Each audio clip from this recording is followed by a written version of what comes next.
जो पेरेंट्स कह रहे हैं नहीं तुम्हें अच्छा करना है, क्या वो प्रेशर बच्चे के लिए सही है? क्या आपको कभी रिग्रेट हुआ अपने करियर पे या आप बहुत प्राउडली उसको लेते हैं? तो मुझे रिग्रेट तो बिल्कुल नहीं होता, इवन मुझे प्राउड फील होता है कि मैं जो कर रही हूँ यही मेरा एम था। मैं हमेशा बच्चों को बोलती हूँ कि ये मेरी जॉब नहीं है, ये एक जिम्मेदारी है।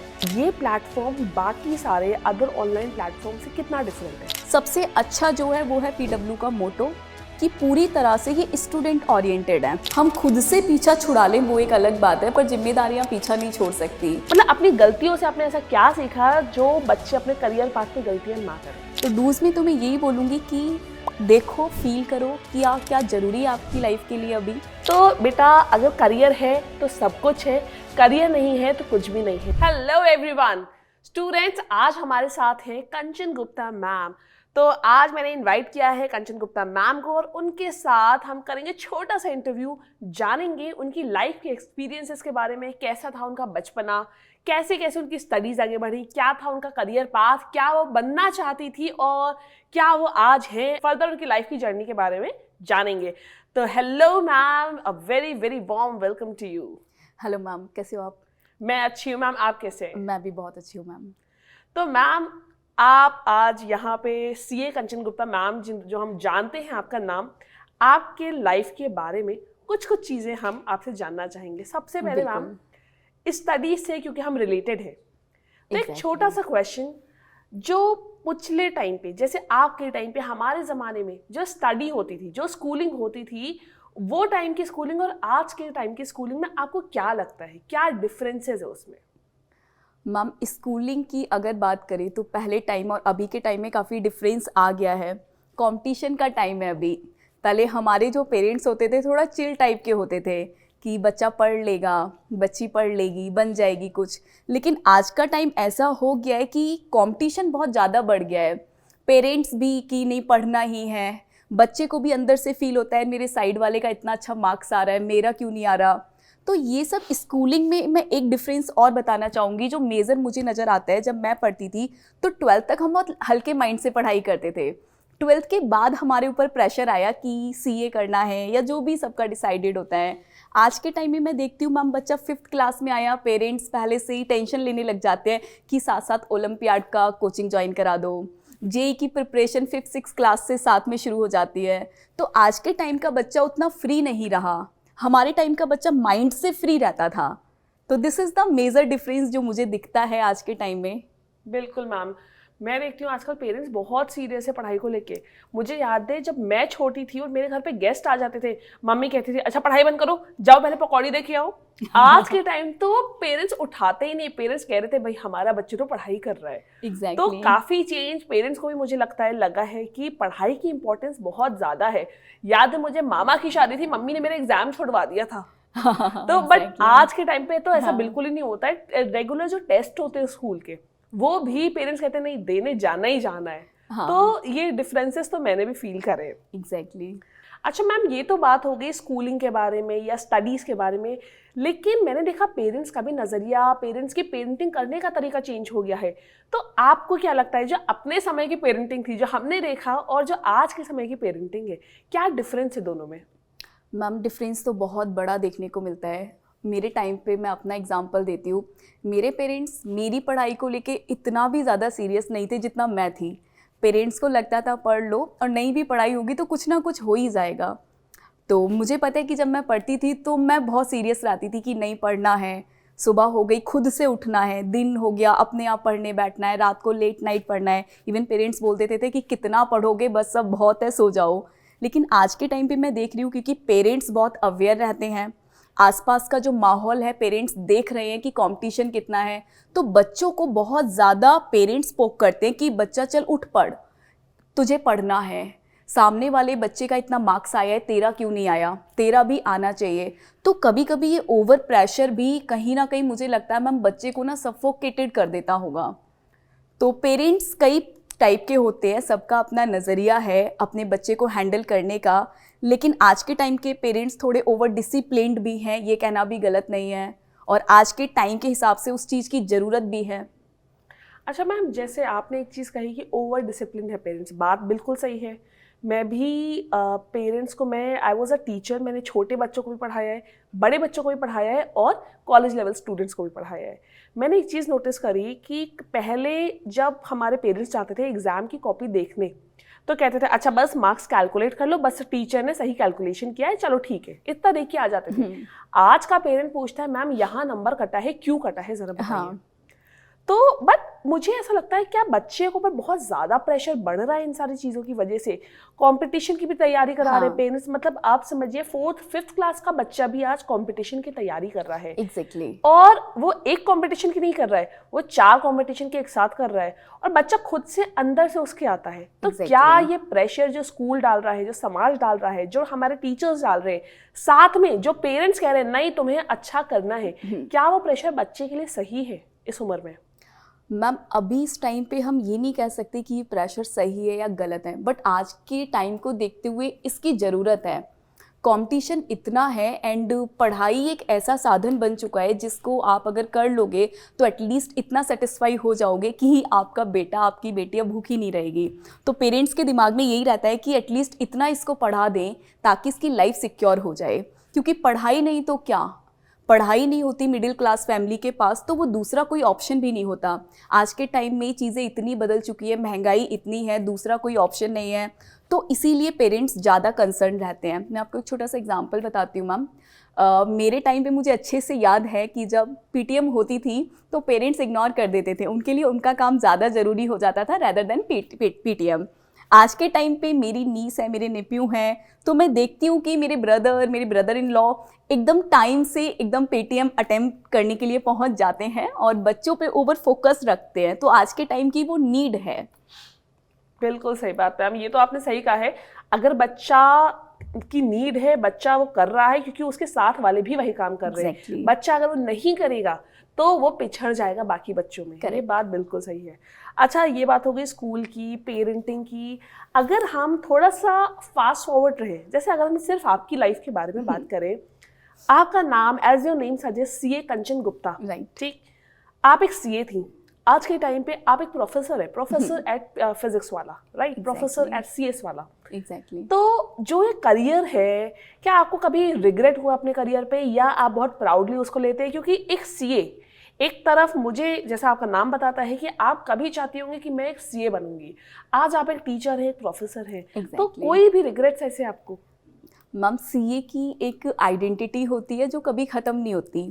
सी एक प्रेसेस वर्ड हो गया जो नेम के साथ अगर एक बार लग गया तो वो लाइफ टाइम रहेगा। नो डाउट जब मैं सीए कर रही थी तो मुझे भी ऐसा फील होता था कि कभी मैं कॉर्पोरेट में काम करूँगी, एज अ ऑडिटर काम करूँगी, एज अ कंसल्टेंट काम करूँगी।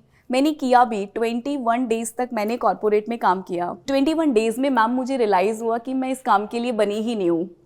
मेरा जो फोकस था वो धीरे धीरे शिफ्ट हुआ, मुझे समझ ही नहीं आ रहा था कि मुझे लाइफ में करना क्या है।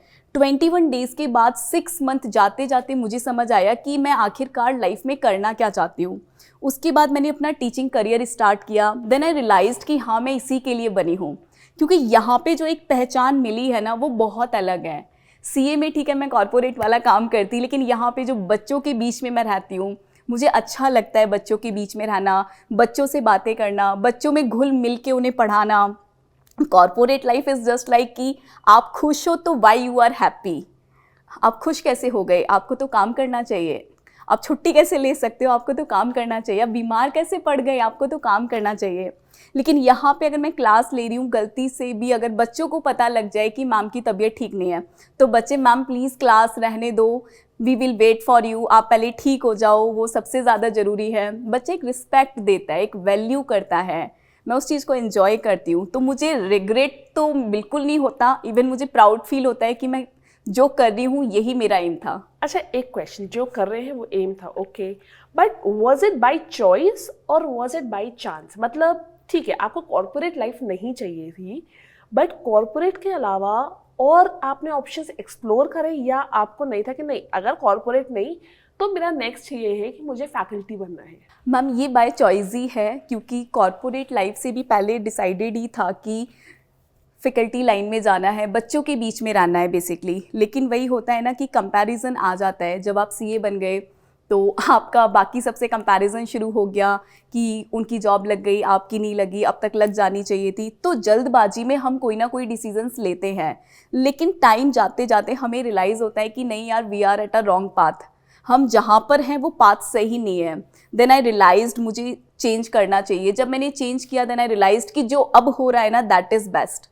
सो ये बाय चॉइस था, बाय चांस नहीं था। और ये जो करियर मैंने चूज़ किया है ना, रियली मैं इसको एंजॉय करती हूँ। मैं हमेशा बच्चों को बोलती हूँ कि ये मेरी जॉब नहीं है, ये एक जिम्मेदारी है, क्योंकि यहाँ पे बच्चों के साथ साथ उनके पेरेंट्स का भी विश्वास हमारे ऊपर होता है कि हमें ये चीज़ करनी है। तो दिस इज़ अ रिस्पॉन्सिबिलिटी जो मुझे बहुत अच्छी लगती है निभाना। ग्रेट। एंड मैम, अगर हम जहाँ पे अभी हम हैं, फिजिक्स वाला, सीएस वाला, अगर हम इस प्लेटफॉर्म की बात करें तो ये प्लेटफॉर्म बाकी सारे अदर ऑनलाइन प्लेटफॉर्म से कितना डिफरेंट है? And I expect a very honest answer. Honestly बोलूँ तो मैं यहाँ पे दो चीज़ें बहुत मतलब नोटिस करती हूँ। एक तो मैं फैकल्टी पॉइंट ऑफ व्यू से भी मैम यहाँ पे बात करूँगी, बिकॉज मैं बहुत टाइम से पीडब्ल्यू के साथ काम कर रही हूँ। स्टूडेंट के पॉइंट ऑफ व्यू से भी मैं आपको बताना चाहती हूँ जो मेरा फीडबैक है जेन्युइनली। सो फैकल्टी फीडबैक से मुझे बहुत मतलब अच्छा लगता है यहाँ पे काम करना। यहाँ का जो एनवायरनमेंट है बहुत अच्छा है। सबसे अच्छा जो है वो है पीडब्ल्यू का मोटो, कि पूरी तरह से ये स्टूडेंट ओरिएंटेड है।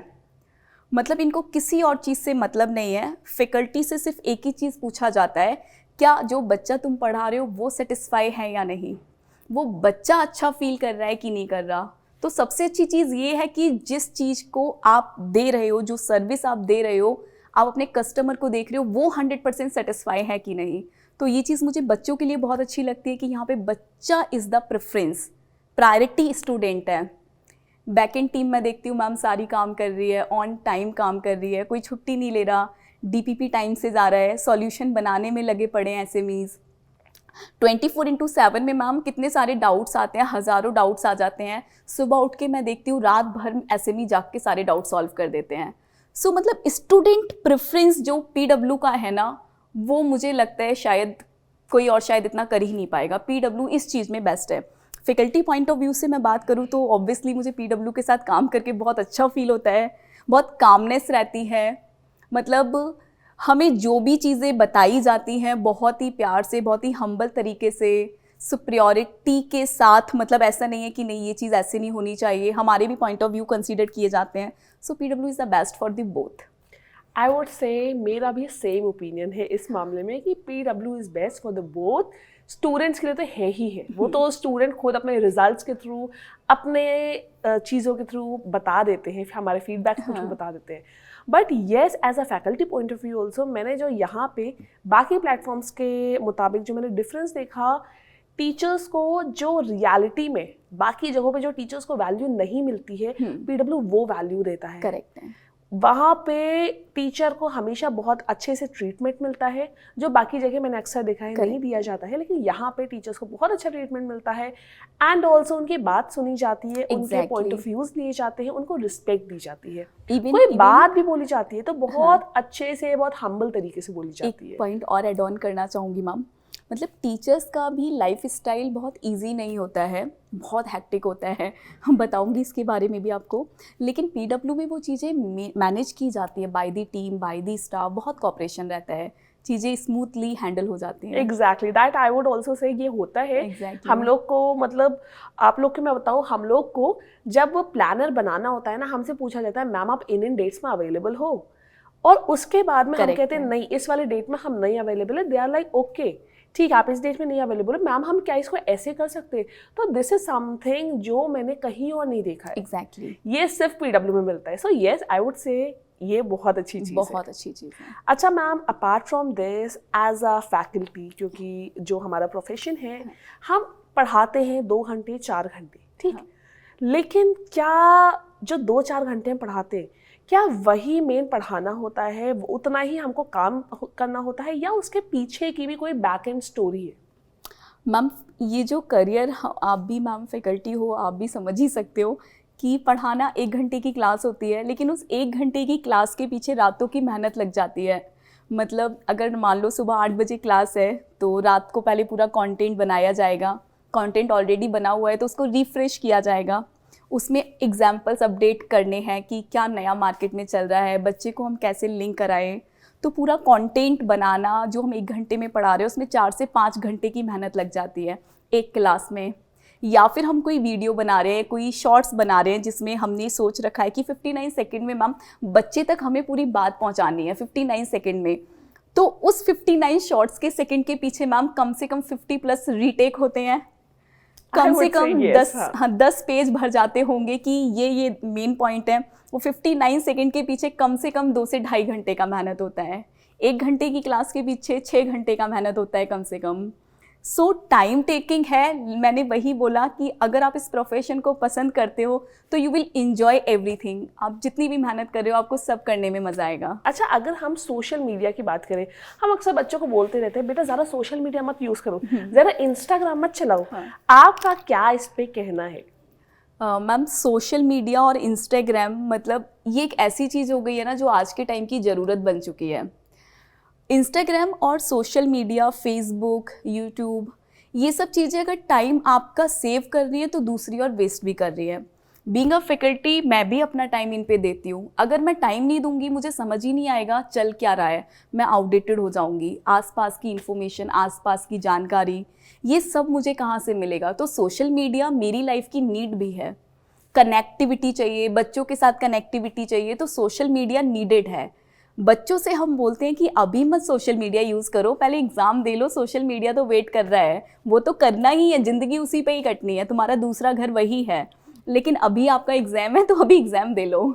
सो is this affecting our education system also? Education को अफेक्ट करेगा। It depends on the mindset of the student कि हम उसको किस तरह से ले रहे हैं।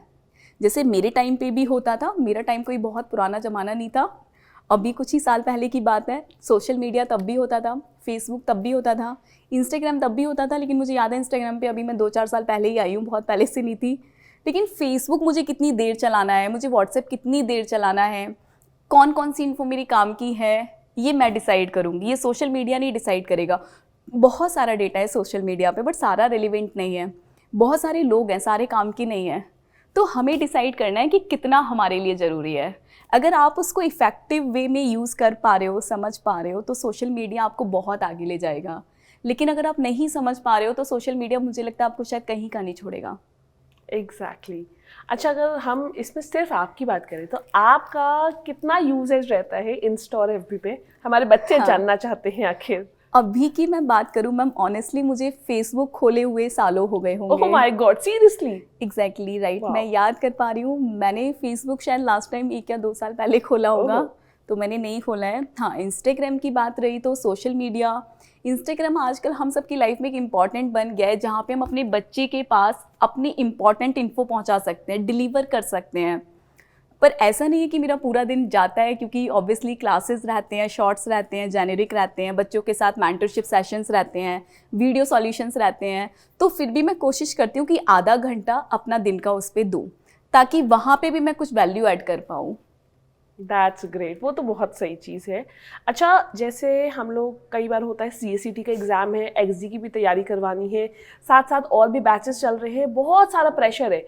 मतलब ये तो मैं सिर्फ आपके रिलेशन में या अपने रिलेशन में कह रही हूँ, बच्चों की लाइफ में अलग लेवल के प्रेशर से। एग्जैक्टली। तो आपके पास जब इतना प्रेशर होता है, ये भी रिकॉर्डिंग करनी है, ये भी क्लास लेनी है, ये भी करना है, मार्केट भी जाना है, मम्मी की भी सुनना है, तो आप इतना हाई प्रेशर कैसे हैंडल करते हैं? मैम मुझे ऐसा लगता है ना, जब हम इस दुनिया में आ गए, हमारा जन्म हो गया, तो उसके बाद ना रिस्पॉन्सिबिलिटी कभी हमारा पीछा नहीं छोड़ सकती। हम खुद से पीछा छुड़ा लें वो एक अलग बात है, पर जिम्मेदारियां पीछा नहीं छोड़ सकती। क्लासेस ऑन टाइम जानी है, वीडियोस ऑन टाइम जाने हैं, बच्चों के डाउट्स भी ऑन टाइम ही जाने हैं, उनका रिप्लाई भी ऑन टाइम ही जाना है। घर में किसी चीज़ की नीड है, अगर आप घर की रिस्पॉन्सिबिलिटी लेके बैठे हो तो वो भी ऑन टाइम कंप्लीट करना है। लेकिन जब ह्यूज प्रेशर आता है ना, सबसे पहले मैं अपने आप को रिलैक्स करती हूँ कि ठीक है, जो होगा देखा जाएगा, 2 मिनट के लिए सब साइड करो। और सब साइड करके मैं सोचती हूँ कि वो चीज़ मेरे लिए कितनी रिलेवेंट है, कितना टाइम मैं उस पर लगाऊँ, कितना टाइम लगा के मुझे कितना आउटपुट मिलेगा। क्योंकि बीइंग अ मैच्योर्ड पर्सन, अगर हम कहीं अपना टाइम दे रहे हैं ना, सबसे पहले हमें ये देखना चाहिए उसका आउटकम क्या आ रहा है। तो मैं पहले यही देखती हूँ मेरे काम की है या नहीं, काम की है तो कितने काम की है, कितना टाइम देना है, देन आई डिसाइड कि ठीक है इतना टाइम देना है, कर लेंगे, आराम से हो जाएगा। मैं पहले बहुत सो ज़्यादा- लेते हैं, फिर करेंगे। हाँ, थोड़ा सा अपने आप को काम करती हूँ। बहुत ज़्यादा हैक्टिक होता है, मैं जाके पहले 1 घंटे सैलून में बैठ जाती हूँ अपने आप को। जब मेरा माइंड रिलैक्स हो जाता है गर्ल्स ना, पैम्परिंग वाला। एग्जैक्टली जब माइंड रिलैक्स हो जाता है फिर हाँ अब करना है। और जब करने पे आते हैं मैम, तो फिर ये लगता है कि अब इसको 1 गो में कंप्लीट करना है। तो आप कैसे डिसाइड करते हो कि कौन सा काम पहले करना है, कौन सा बाद में करना है? इसके लिए मैम हमेशा क्योंकि दिमाग में ये रहता है ना, exactly. मैंने जो फेस किया या जो फील किया हाँ. है, एक टाइम पे दिमाग में 10 चीजें रहती है, हाँ. और जब तक वो चीजें रहती है तब तक आप एक काम पे फोकस नहीं कर पाओगे। तो कैसे चीजों को ऑर्गेनाइज करते हैं? कभी हो नहीं पाता फोकस, क्योंकि जो हमारे माइंड में थॉट्स होते हैं ना, ये मुझे लगता है एक थॉट आएगा, दूसरा उसको पुश करके हटाएगा, आगे आएगा, तीसरा एक और आएगा, फिर 4th और आएगा। तो थॉट्स की चेन बनी रहती है, और ये थॉट्स अगर माइंड में रोटेट कर रहे हैं ना, तो हम कभी भी कुछ सोच नहीं पाएंगे। मैं एक डायरी लेती हूँ, मैं ऑनेस्टली बता रही हूँ, मैं एक डायरी लेती हूँ, प्लेन पेपर, मैं लिखती हूँ कि क्या क्या थॉट्स आ रहे हैं, और इन थॉट्स में से कौन सा थॉट ऐसा है जो रेलिवेंट है। सब रेलिवेंट है तो सब लिख के रखती हूँ। मेरे दिमाग में जो थॉट्स आ रहे थे, अब वो एक पेपर पे आ गए, मेरा दिमाग खाली हो गया फ़िलहाल, मेरे माइंड को एक सुकून मिल गया, रिलैक्स मिल गया। अब मेरी नज़रें थकेंगी, कब थकेंगी? जब मैं उस थॉट को देखूंगी। तो जब मुझे नीड लगेगी कि हाँ ये मेरे काम का है, मैं उसको डायरी में देखूंगी, ये करना है, इस टाइम करना है, तो उसको मैं करना शुरू कर दूंगी। लेकिन पहले मैं अपना दिमाग खाली कर देती हूँ। अच्छा मैम, एक लास्ट क्वेश्चन।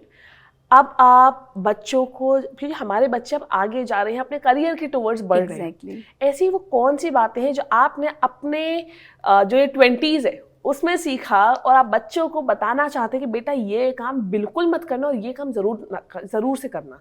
मतलब अपनी गलतियों से आपने ऐसा क्या सीखा जो बच्चे अपने करियर पाथ में गलतियां ना करें? डूज एंड डोंट्स बेसिकली आप जानना चाहते हो, राइट? तो बेसिकली मैं डूज में तो बच्चों को यही बोलूँगी कि ये जो टाइम है ना, अभी मैम 3-4 ईयर, अभी समझ नहीं आता कितना ज़रूरी है। जब ये टाइम बीत जाता है ना, तब समझ आता है कि वो टाइम कितना ज़रूरी था। तो डूज में तो मैं यही बोलूँगी कि अभी के टाइम को बहुत अच्छे से यूटिलाइज़ करो, बहुत इंपॉर्टेंट टाइम है, ट्रस्ट मी। ये टाइम बीत गया ना, कभी वापस नहीं आएगा, सिर्फ पछतावा होता है। लेकिन मैम यूटिलाइज, वो जैसे पेरेंट भी बोलता है, हर कोई हाँ. बोलते हैं कि यूटिलाइज करो। कैसे? क्या बच्चों को वो क्या चीज़ें करनी चाहिए, या वो क्या प्लान्स करने चाहिए, क्या अपने माइंड में थॉट्स रखने चाहिए, किस चीज़ में यूटिलाइज करो? यूटिलाइज में सबसे ज़्यादा इम्पॉर्टेंट ये है कि बच्चे का जो अभी टाइम है, जो सिचुएशन है, वो कौन सी चल रही है।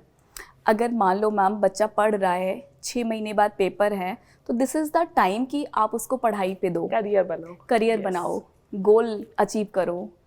क्योंकि अगर ये 6 महीने किसी और काम में ख़राब कर दिए, तो और कुछ मिले या ना मिले, लेकिन करियर कभी नहीं मिलेगा, और लाइफ टाइम रिग्रेट होगा कि यार जो करना था वो तो हुआ ही नहीं। और करियर बनाने का time, trust me ma'am, I think life में एक ही बार मिलता है, इसके बाद कभी नहीं मिलता। तो डूज में तो मैं यही बोलूँगी कि देखो, फील करो कि क्या ज़रूरी है आपकी लाइफ के लिए, अभी क्या नीड है आपकी लाइफ की, क्या ज़रूरत है आपकी लाइफ की, उसको आपको करना है। डोंट्स में मैं यही बोलूँगी कि कभी ना जल्दबाजी में कोई डिसीज़न मत लेना। जैसे बच्चा क्या करता है, सोशल लाइफ में बहुत जल्दी इंडल्ज हो जाता है, इधर उधर के गलत रिलेशन में बच्चा इंडल्ज हो जाता है, जल्दी से किसी पे भरोसा कर लेना, इन शॉर्ट जल्दी लव अफेयर मत करना। एग्जैक्टली। तो ये सब चीज़ें आपको लॉन्ग रन में हैम्पर करेगी। जो चीज़ चाहिए डेफिनेटली वो एक टाइम बाद आपको मिल ही जानी है, लेकिन अभी जो आप अचीव कर रहे हो वो अचीव नहीं हुआ, तो जो फ्यूचर में मिलेगा शायद वो आपको पसंद ना आए। ये है तो सब कुछ है। हाँ, एग्जैक्टली। करियर है तो सब कुछ है, करियर नहीं है तो कुछ भी नहीं है। राइट, बिल्कुल सही बात मैम। पहला एम करियर ही होना चाहिए अभी के टाइम में, अभी की डिमांड वही है। बहुत अच्छी चीज़ मैम आपने बताई, और जनरली पेरेंट्स बच्चों को ये सब सिखाते रहते हैं कि बेटा इधर उधर में मत पढ़ो, लेकिन पेरेंट्स ना एग्जैक्ट वर्ड नहीं कोट कर पाते हैं कि वो इधर उधर की चीज़ें वो कौन सी बात कर रहे हैं। एग्जैक्टली। तो बेटा अगर करियर है तो सब कुछ है, करियर नहीं है तो कुछ भी नहीं है। तो करियर पे फोकस करिए अपने 20s में। आप उम्मीद कर रहे हैं जितने भी लोग ये चैनल देख रहे हैं, जितने भी लोग ये पॉडकास्ट देख रहे हैं, ये सब अपने 20s में होंगे। Make your career, build your career and excel in your career. Ma'am ने भी यही बात कही है। Thank you so much ma'am, it was really nice talking to you. Thank you ma'am.